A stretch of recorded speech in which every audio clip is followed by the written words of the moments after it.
Hello friends, કેમ છો? મજામાં? આજે સ્વાગત છે તમારું અમારા નવા એક ધાર્મિક વિડીયોમાં. મિત્રો, કચ્છમાં આવેલું કોટેશ્વર મહાદેવજીનું મંદિર. આ કોટેશ્વર મહાદેવ મંદિરની ઐતિહાસિક કથા કંઈક એવી છે કે સ્વયં રાવણ પાસેથી છીનવેલું શિવલિંગ. મિત્રો, ભારતભરમાં પ્રખ્યાત એવા કોટેશ્વર મહાદેવજીની કથા રાવણની કથાથી શરૂ થાય છે. રાવણને તેની સખત તપસ્યાના ફળરૂપે શિવે વરદાન આપ્યું હતું અને મહાન આધ્યાત્મિક શક્તિઓ ધરાવતું આ વરદાન એક શિવલિંગના સ્વરૂપમાં હતું. એટલે કે કોટેશ્વર કચ્છ જિલ્લાના લખપત તાલુકામાં આવેલું એક મહત્ત્વપૂર્ણ ગામ છે. તો તમે પણ મિત્રો અમારા વિડીયોમાં અંત સુધી જોડાયેલા રહેજો. તો ચાલો આપણે કોટેશ્વર જઈએ અને મહાદેવજીના દર્શન કરીએ અને તેમનો ઇતિહાસ પણ જાણીએ.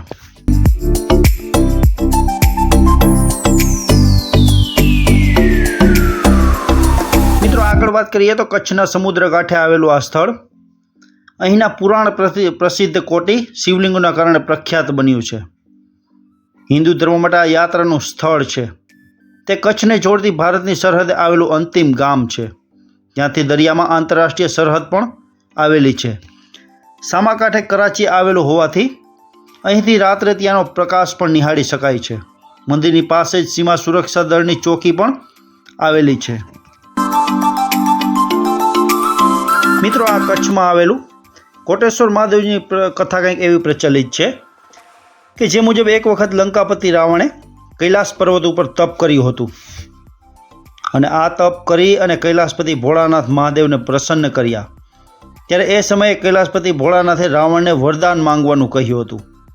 ત્યારે રાવણે વરદાન માંગતા કહ્યું કે હે સદાશિવ શંકર, હું સદાય આપની ભક્તિ કરતો રહું તેવું તમે મને વરદાન આપો.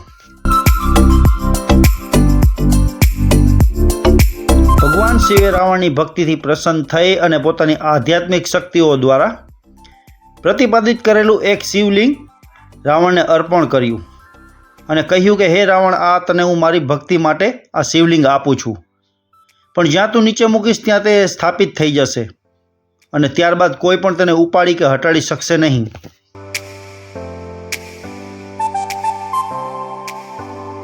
ભગવાન શિવ પાસેથી વરદાનમાં મળેલ આ શિવલિંગ લઈ રાવણ આકાશ માર્ગે પોતાના વિમાનમાં ચાલતો થયો.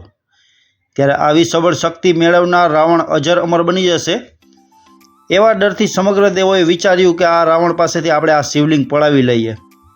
અને એ સમયે દેવોએ રાવણ સાથે એક છળ કપટ કર્યું. આથી રાવણ પાસેથી આ શિવલિંગ પડાવી લેવા માટે ભગવાન બ્રહ્માજીએ એક ગાયનું રૂપ ધારણ કર્યું અને એક કીચડવાળા ખાડામાં પડ્યા. સાથે એક તપસ્વીનું રૂપ ધરી અને ગાયને બહાર કાઢવા માટે ઘણી બધી મથામણ તેમજ પ્રયત્નો પણ કરવા લાગ્યા. રાવણે જ્યારે આ દ્રશ્ય નિહાળ્યું ત્યારે તેમણે રાવણ પાસેથી તેમની મદદ માંગી. એટલે રાવણે પોતાનું વિમાન આકાશ તરફથી નીચે ધરતી ઉપર ઉતાર્યું.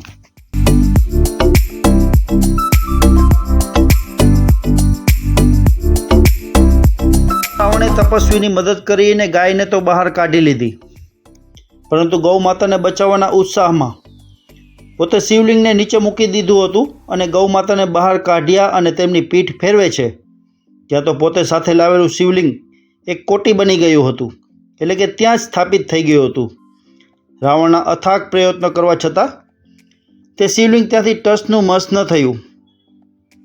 આમ આ સ્થળે ભગવાનનું શિવલિંગ કોટી બની ગયું હોવાથી તે કોટેશ્વરના નામેથી અહીં પ્રચલિત છે.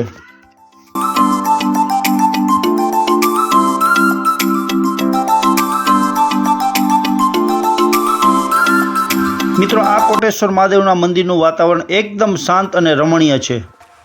સાથોસાથ દરિયાદેવની મોજ તો પણ ખરી જ અને આનંદમય રીતે સમય પસાર કરે છે. અહીં પહોંચવા માટે કચ્છના નારાયણ સરોવરથી 2 કિલોમીટરના અંતરે આ કોટેશ્વર મહાદેવનું સ્થળ આવેલું છે.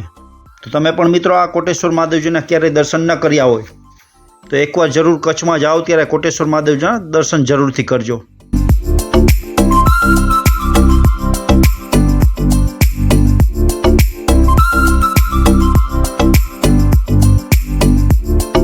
મિત્રો, તમને અમારો વિડીયો પસંદ આવ્યો હોય તો જરૂરથી લાઇક, શેર અને સબસ્ક્રાઈબ કરવાનું ભૂલતા નહીં.